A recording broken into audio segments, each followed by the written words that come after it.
these talents, the young Saudi players, they can achieve amazing things in the future. I see a bright future for them, especially in football.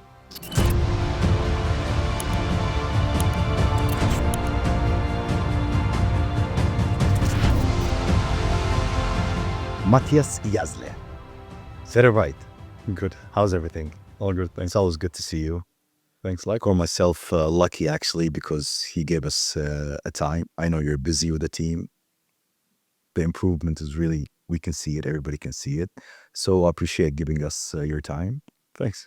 I'm proud to be a part, by the way.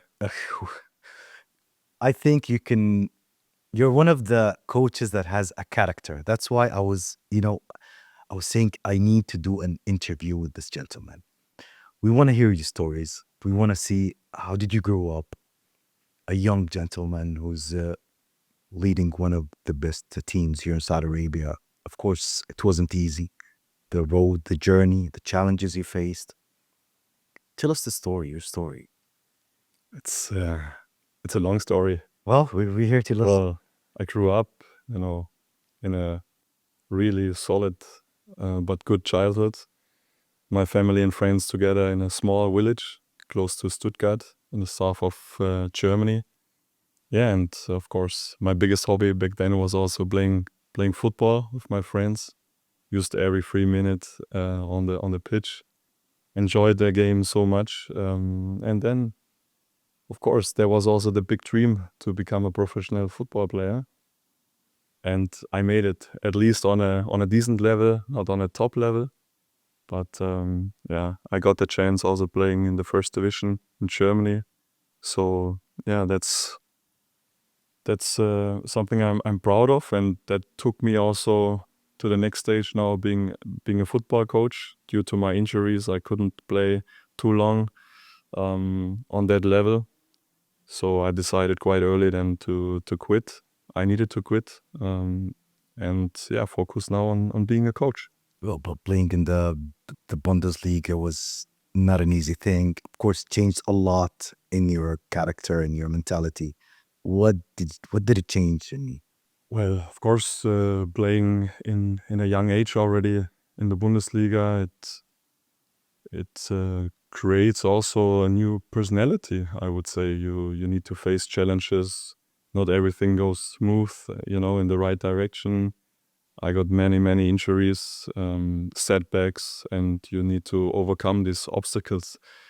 But this is a good learning, and I took back then a lot of things out, not only for my career as a coach now, also as a human being. And I'm always grateful, even though it was a tough time. Your family were supporting you since the beginning. Yeah, for sure. This is the most important thing, that you have a family, that you have a good, background with friends, with agents, with advisors close to you, to overcome these, I would say, valleys where you're really down also mentally at one point. And then you need to find new goals, where you want to go. You need to find a vision. And yeah, these people, they helped me a lot together with the family to find a new target. And yeah, like I said, a new vision. Well, if we go back maybe 80s, 90s, the beginning of 2000, we were seeing like coaches over, let's say the minimum was 45. They were old. We start seeing a new generation of coaches that they are young with the new mentality. What's the challenges you're facing? I would say we, as a young coach, don't really face different challenges compared to my older colleagues. It's just a different approach now a lot of clubs have, which is good, I think, to getting new coaches into the circle.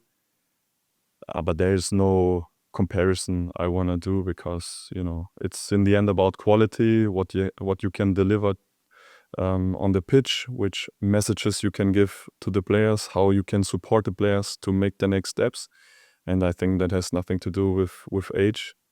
Obviously, the experience, it's a bit lacking, But even in a young age, I already made also quite a lot of experience in my coaching career, and everything I try to do is to improve the team, to improve the players, and therefore we're here. So maybe it's like a player joining the team that he's 17 playing with 30 years old. Maybe this is the same. There's no difference. It depends of the quality and the intelligence that he reached so far. You came to Saudi Arabia. What surprised you first? What were you thinking before you come?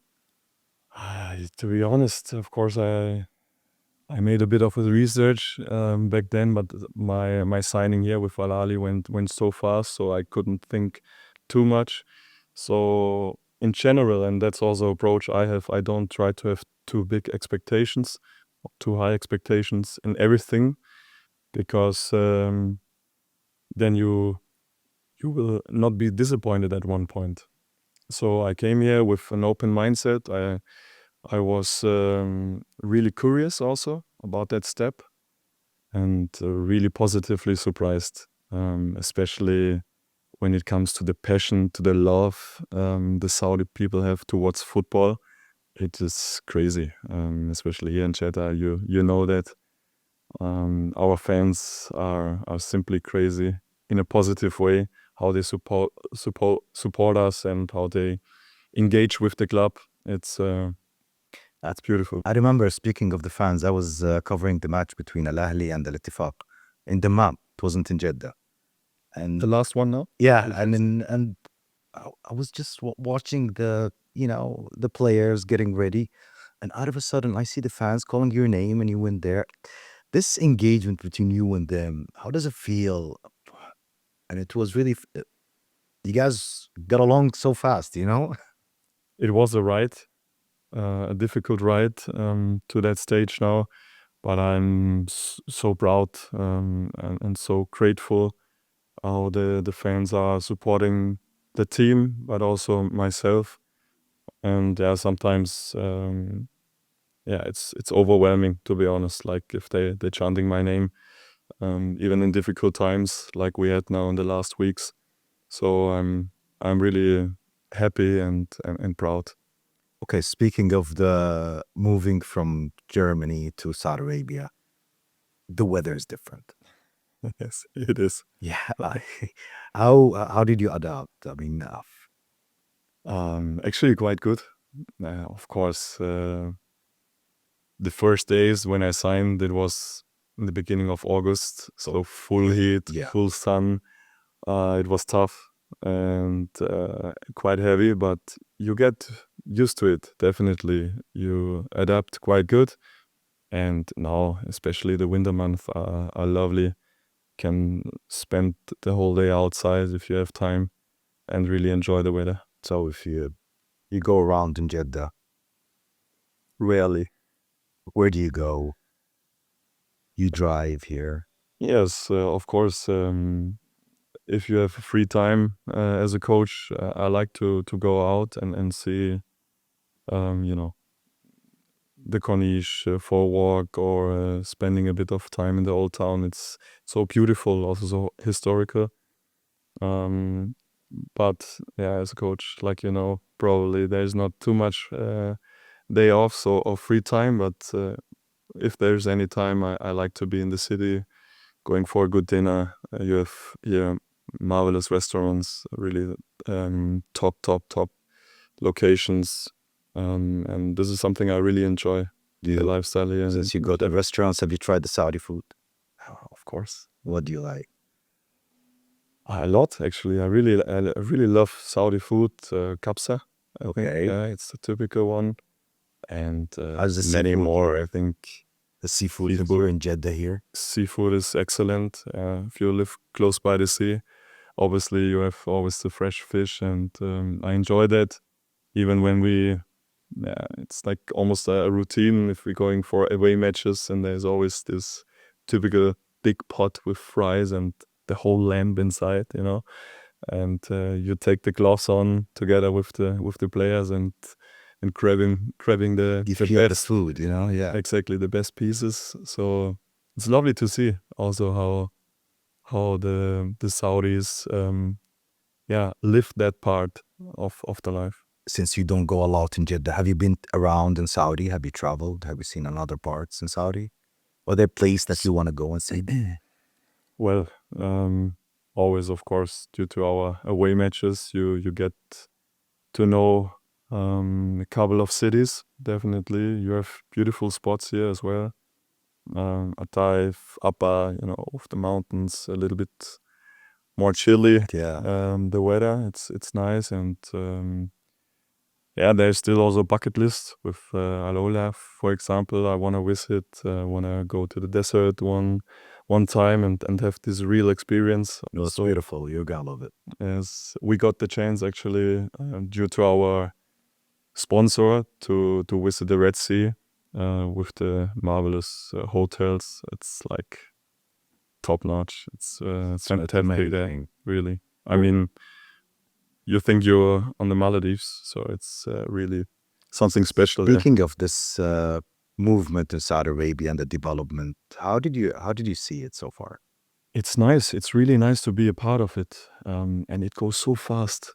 It's nice. You have the vision 2030, obviously, and everyone feels that, especially now. My colleagues and myself. You come here. You don't have any expectations.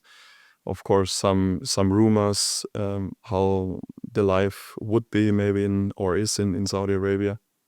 And I always tell my friends, come and visit me, but please with an open mindset and just see by yourself what's happening in Saudi Arabia, what's happening in Jeddah with all the all the different occasions you have, the entertainment program, the sport activities you have. It's fantastic. So yeah. You So feel clear that something's exactly happening, the transition is so And it's obviously so to fast. see exactly in 18 months now. You've seen a lot. I've been here now. It's like I said, it's going so fast, and this is nice to be a part of it.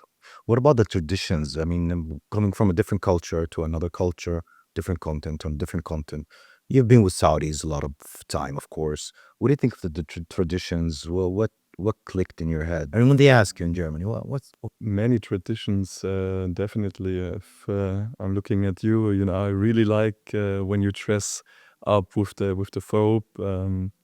Also, my colleagues and the players, usually they come with the training kit and then suddenly they change and wearing the thobe. So it's something unique. you tried it in Saudi National Day? I saw the photos. Yes, and I liked it. And it was amazing. Even who did that to you was a great guy, Yeah, so they tried the best that I'm looking okay with the Pope. But I enjoyed it and I respect the culture really much. I like also this ritual, you can call it even, when you have the praying times, the togetherness, all the players, the staff members, they're going together for a pray. This is really nice to see. Also the commitment. from outside, exactly the commitment and how they sticking together. One is praying for the others. Then you hear that and you see that it's nice. And it's also really important that every foreigner is respecting that culture, that part of the culture. And I think it's really nice. As a busy coach, training every day, always busy, always busy. What do you do if you want to relax? I just want to relax. I need to relax. What do you prefer to do? What I prefer to do to relax, to be honest, I like to do sport to, really switch off my mind. When I'm coming home after a busy day, I like to jump into the sauna quickly and also calm down, reading a book in the evening or even meditate. That helps me a lot, either in the morning or then after a busy day in the evening. So That's when you don't get angry a lot, You're always relaxed. You're always, You sure? You watch me at the sideline? Yeah, you sit like that. No one can read what's in your head, but, you know how to control yourself. I think it's important that you find the balance. It's a stressful job. I really enjoy it, but you need to take care also that you find the right balance. And you should control your emotions, definitely. With some of the referee calls, I'm struggling a bit, but I'm doing my best. Oh, that's football. What kind of hobbies do you like? Hobbies. Yeah. To be honest, I was falling really much into paddle. Okay. I started that back then in Austria, to my end of my time in Salzburg, and I continued here. Abdullah, one of my colleagues, he invited me often to join a big group on a Saturday morning. So if the time schedule is fine, I try to join and also get into the Saudi society. So apart from the club and all the colleagues there, so I try to also get connected into the Saudi society a bit, or the Jeddah society, and that helped me a lot. So yeah, that's something I really love. Did you learn some Arabic words or? Yeah, the typical ones, but to be honest, I'm struggling a bit also with the pronunciation. So, and due to the fact that I'm coaching and holding my meetings all in English, so it's not really needed. But a couple of words. But the majority speaks English. I can the do. players Exactly. right now. Exactly. Okay, when you have, let's say, holidays, vacation, and I know it's not a lot because the season is too long, what's your favorite destination that you like to go and relax? The favorite destinations, it's not easy, to be honest, because I like to have, different destinations. So let's say, for example, I really enjoyed the time in Austria with the lakes and with the mountains. Doesn't matter if it was in summer or in winter for skiing.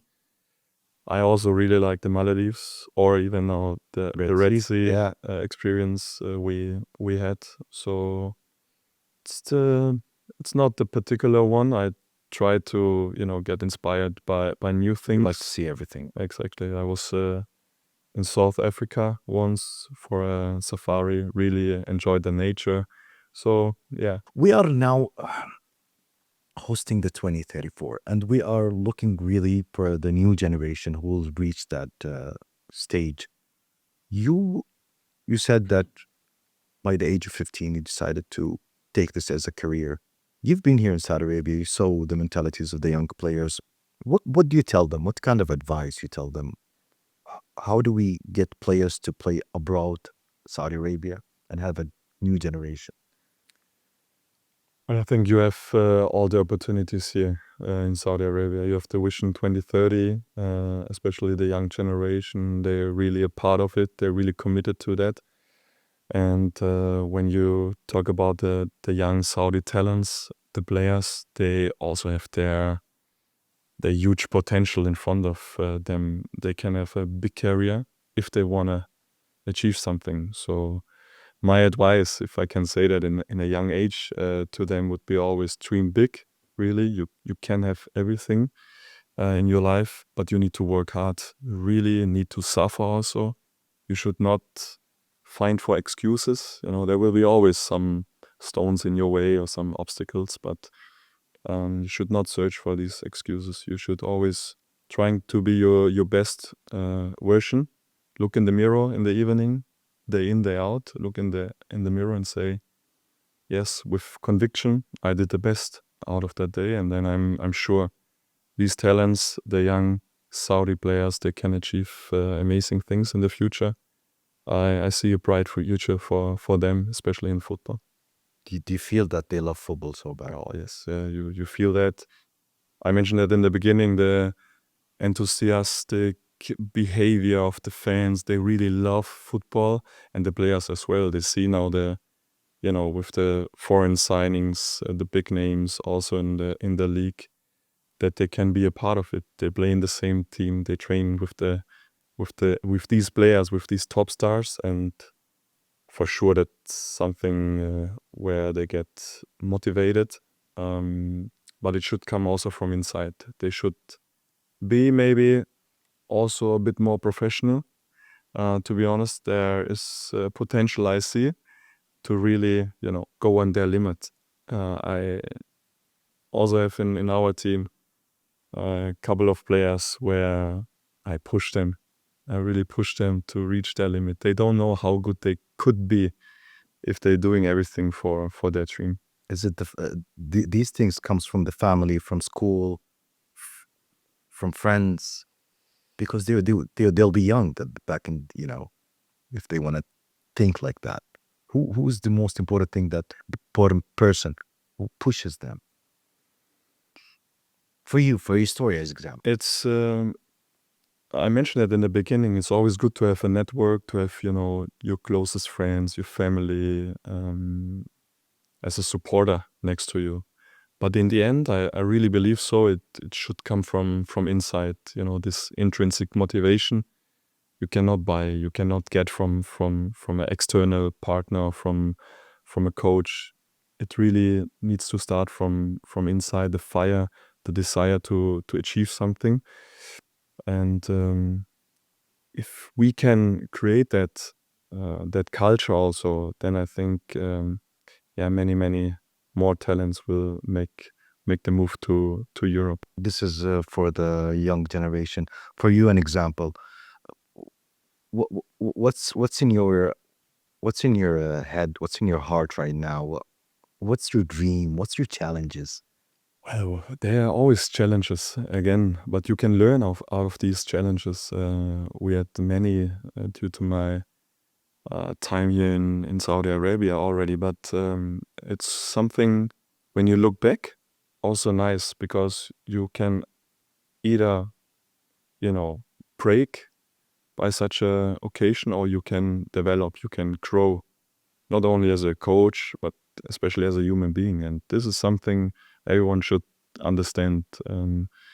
It's never be that easy to achieve something. There will be always some difficulties along the way, but if you focus, if you continue work hard for your goal, then in the end I'm sure you will achieve it.